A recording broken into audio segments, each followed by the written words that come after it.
Hi, everybody. Recently, the whole world seems to pay attention to the re-elected, the so-called elected Xi Jinping, China CCP's party boss, right? So I would like to share with you my opinion, my view about his re-election. Yeah. Before I do it, just remind you, don't forget to check your subscription. And at the end, I would be pleased if you key on I like it. Yeah. So now, some of my European friends, they discussed a lot recently with me about the so-called re-elected. I say so-called because there's not really a democratic election there. But okay, or formally, he was re-elected. And many of my friends, they were worried. They say, now we really have a terrible dictator in China. We are heading for, a really dangerous time. My first comment is, I told my European friend, you have been living in dangerous time for decades. Yeah, tell me, which party boss of Chinese Communist Party was not a dictator? Tell me. You guys talk like as if, wow, suddenly we have a dictator in China. Come on, tell me, what about Mao Zedong? Mao. He killed 80 million Chinese people during his rule, right? Maybe something like 30 years. He killed 80 million, yeah? Well, 40 million, half of them, starved to death, yeah? The other were, different persecution, political suppression. So, is he better? No. What about the next one? Well, we skipped this Hua Guofeng. He was only there for 2 years and he didn't, he didn't do much. The next one is Deng Xiaoping. Deng Xiaoping is the one who gave the order to kill all these peaceful demonstrating students in Beijing, in Tiananmen Square, killing probably the most credible figures is more than 10,000 students killed. So is it better? At least up till now, we haven't seen Xi Jinping ordering his soldiers to open fire on peaceful demonstrators, okay? Maybe he will do it in the future, I don't know, yeah? But we have to stick to the facts. So what about the next guy? The next guy is called Jiang Zemin after Deng Xiaoping. And is he better? He was the one who decided, who made the decision and order the persecution of Falun Gong practitioners. Yeah? Thousands of Falun Gong practitioners were sent to jail, sent to forced labor camp, yeah? And got tortured.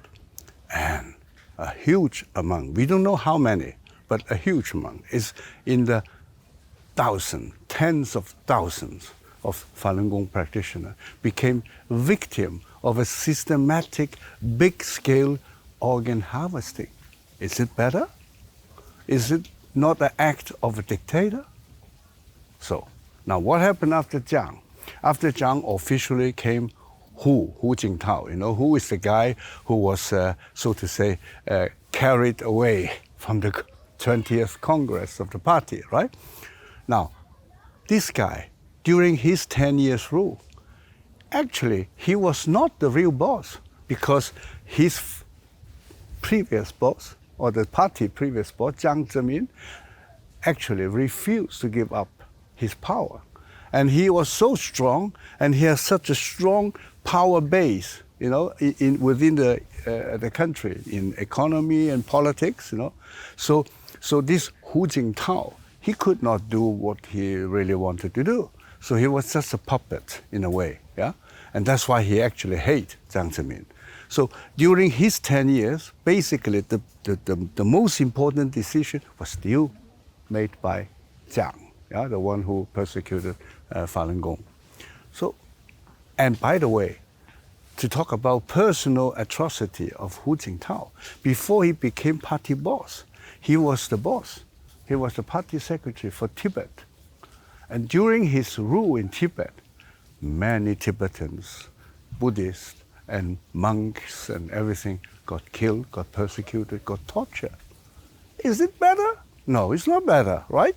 Now, after Hu Jintao, then comes Xi Jinping. So he has been ruling China the last 10 years, okay? Now, what he has been doing, I mean, other than this normal routine daily work, he has been putting a lot of so-called corrupted party functionaries to jails and so on. But, you know, who is not corrupted in CCP, in the Chinese Communist Party? You can just close your eye and point to any one of them, any one of the functionaries, yeah, of the bosses. They all are corrupted. So he was using corruption as an excuse to fight his opponent. And his biggest opponent was Jiang Zemin, yeah, and his people. And he managed, actually, in the past 10 years, to have, weakened Jiang Zemin tremendously. And actually, you remember I mentioned the guy Hu Jintao, who is Hu, yeah? And Hu was actually helping, supporting Xi to fight Jiang, because he was furious with Jiang, because Jiang has been, trying to control him, to suppress him, all his 10 years ruling. So, and what happened? Now when Xi Jinping has managed to pull down Jiang Zemin, basically he managed, yeah? He doesn't need Hu anymore. So that's why Hu was carried out. You know, this is how CCP work. Yesterday, my friend. Yesterday, my ally. Because I needed you. Today, I don't need you. So forget it, right? So now, first of all of them, from Mao to Xi, they are all dictators. Because CCP is a dictatorship system. CCP is the single party. I mean, so why we spend time to discuss, Xi Jinping is now a dictator, we are heading for worse time. Maybe we are heading for worse time, but it's not because we have now a dictator. We always have had a dictator. And this is very important. To have a better China, to have a better future for the Chinese people, we have to get rid of this dictatorial party, not the dictator itself, yeah? So then the question is, of course, the personality of a party boss also has its impact on the politics and on the destiny of the country. So how about Xi Jinping? How is he as a person? How is the personality? Well, I don't know him personally, but one thing is very special. He was born in the time of communism, and he has grown up, in communism. So he's a full-blooded communist, first of all. But he did have some unusual experience in his life. When he was 9 years old, his father, Xi Zhongxun, is his father.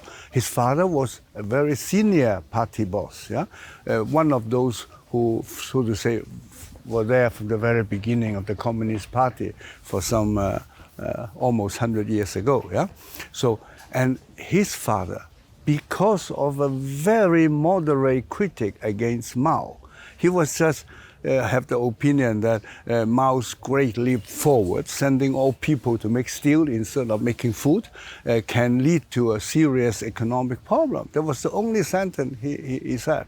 He was sent to jail for, if I'm not wrong, something like 19 years.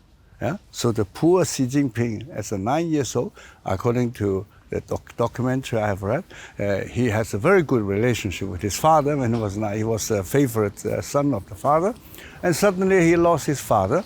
So I guess if he is a normal person, one day he should think, what sort of system? My father was first a hero just because, say, a sentence critical to Chairman Mao, and then he was in the jail for 19 years, And because he lost his father's support, so when Cultural Revolution came, he was something like a teenager, 15, 16.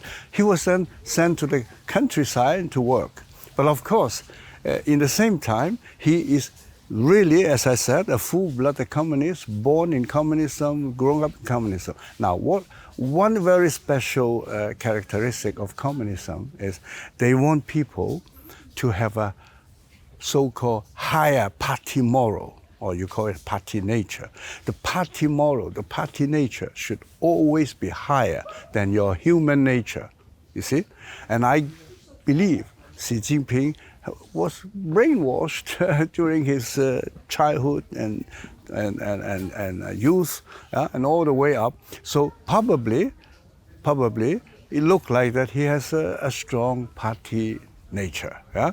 And so sometimes his human nature is suppressed. And then, so now at the end, let's think about, or I would say in a way speculate, yeah, what happened for China, Quo Vadis China, what is going to happen.